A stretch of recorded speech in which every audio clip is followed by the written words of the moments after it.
నమస్తే, welcome to n times. నేను Bapayya. Police కస్టడీకి ప్రశ్న రావణ్ అసలు ఆట మొదలు అని చెప్పి ఈ వీడియోకి నేను ఒక టైటిల్ పెట్టాను. టైటిల్ చూస్తేనే మీకు అర్థమైపోయి ఉంటుంది, ప్రశ్న రావణ్ని పోలీస్ కస్టడీకి ఇవ్వబోతున్నారా అని చెప్పేసి. ప్రస్తుతం సోషల్ మీడియాలో వైరల్ అవుతున్న విషయాన్ని బట్టి చూస్తే ప్రశ్న రావణ్ని పోలీస్ కస్టడీకి అప్పగించబోతున్నట్టుగానే తెలుస్తోంది. పోలీస్ కస్టడీకి ఎలా అప్పగిస్తారు, ఎందుకు అప్పగిస్తారంటే, ఏదైనా ఒక కేసులో ఒక వ్యక్తికి రిమాండ్ పడితే, అంటే ఫస్ట్ రిమాండ్ ఎలా పడుతుంది అని అంటే, ఫస్ట్ ఒక కేసులో అరెస్ట్ అయినప్పుడు తనని కోర్టులో ప్రవేశపెడతారు. కోర్టులో బెయిల్ రావచ్చు, రాకపోను వచ్చు. ఒకవేళ బెయిల్ రాలేదనుకోండి, అది రిమాండ్కి తీసుకువెళ్తుంది ఆ నిందితుడిని. ఎప్పుడైతే ఆరోపణ రుజువు అవుతుందో అప్పుడు నేరస్తుడు అంటారు. అప్పటి వరకు నిందితుడు మాత్రమే అని అంటారు కదా, అందరికీ తెలిసిన విషయమే అది. సో మరి నేరస్తుడా కాదా, సదరు నిందితుడు నేరస్తుడా కాదా, ఆ నేరం చేశాడా లేదా అనేది తెలియాలంటే విచారణ జరగాలి. ఈ విచారణ ఎవరు చేస్తారు? పోలీస్ చేస్తారు. రిమాండ్లో ఉన్న ఖైదీని విచారించేది పోలీస్. అందుకే ఈ రిమాండ్లో ఉన్న ఖైదీని పోలీస్ కస్టడీకి ఇవ్వాలి అని చెప్పేసి అడుగుతారనమాట పోలీసులు. సో ప్రస్తుతం రిమాండ్ ఖైదీగా ఉన్నాడు ప్రశ్న రావణ్. ఈ ప్రశ్న రావణ్ రిమాండ్ ఖైదీగా ఉన్నాడు. మరి 18 రోజుల పాటు రిమాండ్ విధించింది కదా కోర్టు.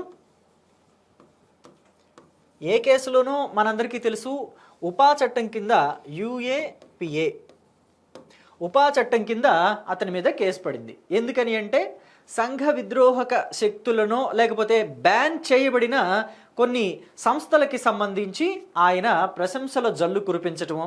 అంటే అతివాద శక్తులు కొంతమంది ఉంటారు కదా, ఆ అతివాద సంస్థలు కూడా ఉంటాయి కదా, వాటికి సంబంధించి పొగడ్తల జల్లు కురిపించటమో లేకపోతే వాటిని సమర్థిస్తూ వాళ్ళ తీరును సమర్థిస్తూ ప్రభుత్వాన్ని ఎండగడుతూ మాట్లాడటమో చేయబట్టి ఇప్పుడు అతడి మీద ఉపా చట్టం కింద కేసు నమోదైంది.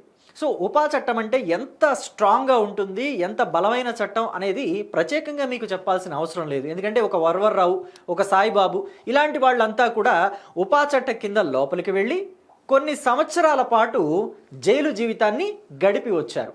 సో కాబట్టి ఈ ఉపా చట్టం ఎంత స్ట్రాంగ్గా ఉంటుందో మీ అందరికీ తెలుసు. అయితే కొంతమంది ఏమంటున్నారంటే, ఈ ఉపా చట్టం రావణ్ మీద పెట్టి అరెస్టు చేయటం చాలా దారుణం అని చెప్పేసి చెప్తున్నారు. ఎందుకు దారుణం?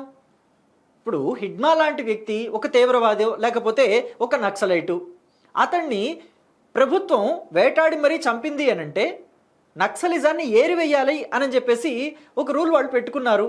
నక్సలిజం వల్ల రాష్ట్రంలోనో దేశంలోనో లేకపోతే సమాజంలోనో అస్థిరత ఏర్పడుతుంది అనేది ప్రభుత్వం ఉద్దేశం. సో కాబట్టి నక్సలిజాన్ని ఏరివేయాలంది. ముందుగా లొంగిపోమని చెప్పింది. వెంటనే వాళ్ళేం కాల్పులు జరపలేదు కదా, వాళ్ళ మీద యుద్ధం ప్రకటించేసేయలేదు కదా. లొంగిపోండి, లొంగిపోతే ఎటువంటి ఇబ్బంది పెట్టము, ప్రజా జీవితంలో కలిసిపోండి ఒక ఆఫర్ కూడా ఇచ్చింది. ఆ ఆఫర్ని లెక్క చేయకుండా, ప్రభుత్వం మాటల్ని లెక్క చేయకుండా వాళ్ళకై వాళ్ళ అడవుల్లో తిరుగుతూ ఏది పడితే అది చేస్తాం, ఎలా పడితే అలా మాట్లాడతాం, ప్రజల్ని తప్పుదోవ పట్టిస్తామంటే కుదురుతుందా? సో కుదరదు. కాబట్టి ఆ నక్సలిజాన్ని ఏరువేసే కార్యక్రమాన్ని వాళ్ళు చేపట్టారు, కేంద్ర ప్రభుత్వం చేపట్టింది. సో ఆ క్రమంలో హిడ్మా చనిపోయాడు పోలీసుల కాల్పుల్లో. అంటే ఆ స్పెషల్ ఫోర్స్ ఏదైతే ఉంటుందో ఆ ఫోర్స్ చేతుల్లో చనిపోయాడు.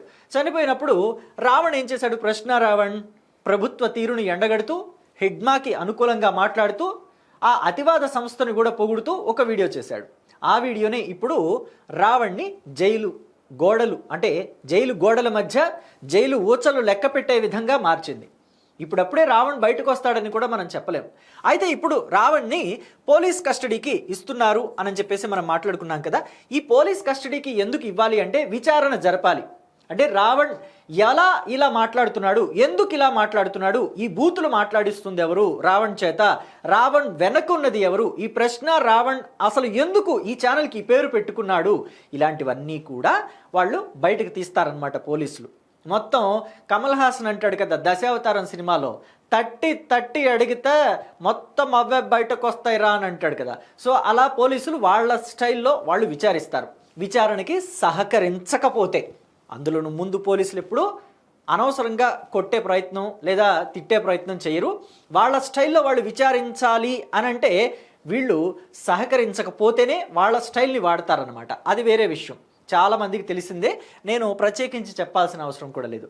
అయితే ఇక్కడ ప్రశ్న రావణ్ ఎవరైతే ఉన్నారో అతనికి సంబంధించిన డీటెయిల్స్ కూడా అన్నీ సరిగా లేవు. అతడి కుల ధృవీకరణ కూడా చాలా రకరకాలుగా ఉంది. కొంతమంది చౌదరి అంటున్నారు, కొంతమంది ఏమో ఎస్సీ మాదిగా అంటున్నారు, కొంతమంది వాళ్ళ అమ్మ ఓసీ, నాన్నేమో ఎస్సీ సామాజిక వర్గానికి చెందిన వ్యక్తి అంటున్నారు. అవి ఏవి కూడా ఇప్పటివరకు సరైన రీతిలో లేవు అని చెప్పేసి చెప్తున్నారు. తన ఆధార్ కార్డు కూడా డిఫరెంట్గా ఉన్నాయి, 2-3 ఉన్నాయి అని చెప్తున్నారు.